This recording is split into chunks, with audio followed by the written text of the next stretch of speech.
Ονομάζομαι Καρολίνα Πελενδρίτου, είμαι από την Κύπρο. Εδώ και 7 χρόνια μένω στην Ελλάδα και ασχολούμαι με το άθλημα της κολύμβησης.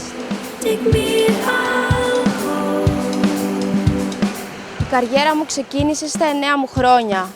Να ταξιδεύω, να χαίρομαι, να απογοητεύομαι, να λυπάμαι, να προσπαθώ.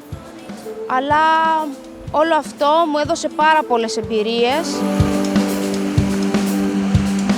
Και είχα την ευκαιρία να ταξιδέψω πάρα πολύ με την εθνική ομάδα και έτσι είχα και την ευκαιρία να πάρω πολλές και καινούργιες εμπειρίες που αυτό με βοήθησε πάρα πολύ σαν άνθρωπο, αλλά ακόμη πιο πολύ σαν αθλήτρια.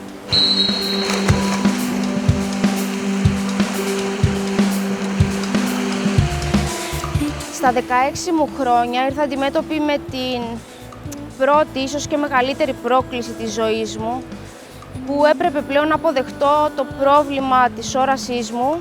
Έχω πρόβλημα χαμηλής όρασης.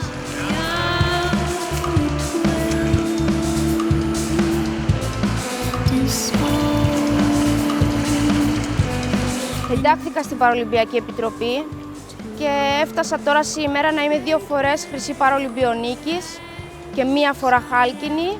Τα ταξίδια μου έδωσαν με βοήθησαν μάλλον να καταλάβω ότι εκτός από τη δική μου χώρα, ο άλλος κόσμος ζει διαφορετικά. Γνώρισα πολιτισμούς, γνώρισα νοοτροπίες, ανθρώπους. 5-2.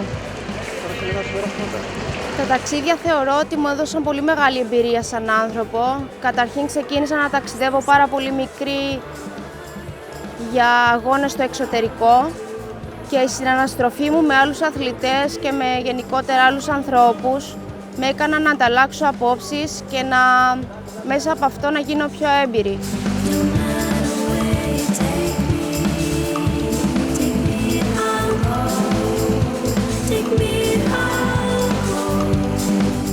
Αλλά θεωρώ ότι όταν κάποιος έχει την επιλογή να ταξιδέψει, είναι πολύ σημαντικό να το κάνει, γιατί επίσης εμένα με βοήθησε πάρα πολύ, γιατί δεν κλείστηκα στο καβούκι μου.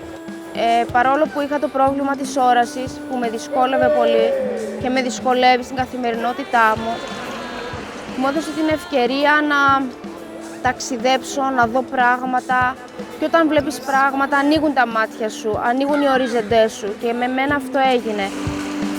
Δεν μετανιώνω για αυτή μου την επιλογή.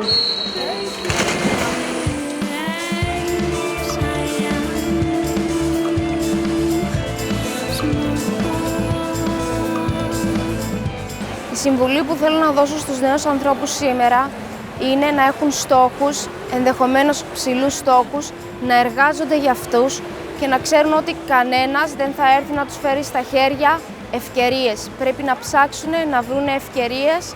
Αν μπορούν να ταξιδέψουν, να το κάνουν, γιατί χωρίς δουλειά δεν γίνεται τίποτα σήμερα. So be young and move.